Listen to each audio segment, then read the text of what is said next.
అందరికీ నమస్కారం.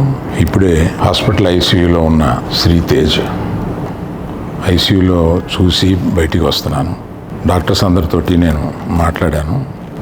అబ్బాయి రోజు రోజుకి రికవర్ అవుతున్నారు. లాస్ట్ 14 డేస్లోనూ, పర్టికులర్ లాస్ట్ 10 డేస్లో రికవరీ కనపడుతుంది. బట్ చాలా టైం పట్టొచ్చు అని కూడా చెప్పారు.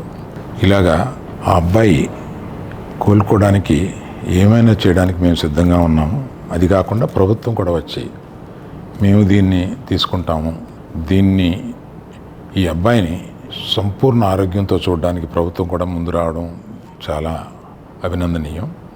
చాలామంది అభిమానులు కానీ, బంధువులు కానీ, మిత్రులు కానీ అల్లు అర్జున్ ఎందుకు హాస్పిటల్కి వెళ్ళలేదు అని అడుగుతున్నారు. దానికి కారణం చెప్తాను.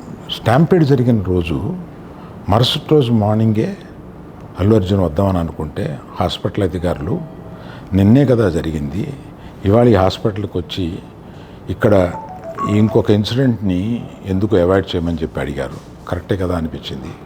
రాలేకపోయారు. ఆ రోజునే కేసు పడింది. ఆ కేసులో పడిన తర్వాత మన legal team headed by Niranjan garu strongly advised Bunny should not go to the hospital at all or meet the parents ఇట్లా అని చెప్పి గట్టిగా చెప్పారు. ఆ తర్వాత మేము రావడానికి అనేక నిబంధనలు, మళ్ళీ నేను ప్రభుత్వాన్ని పర్మిషన్ అడిగాను. నేనన్నా కనీసం వెళ్ళి చూస్తే బాగుంటుంది అని.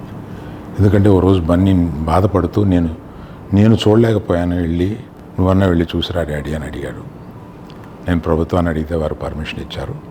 ఈ పర్మిషన్ నాకు ఇచ్చిన చీఫ్ మినిస్టర్ గౌరవనీయులు రేవంత్ రెడ్డి గారికి, పోలీస్ శాఖకి, మన హాస్పిటల్ అధికారులు, సిఇఓ గారు అభిమన్యు, మెడికల్ డైరెక్టర్ సంబిత్ గారు, వీరందరికీ, హాస్పిటల్ వర్గానికి అందరికీ నా కృతజ్ఞతలు తెలియజేస్తున్నాను.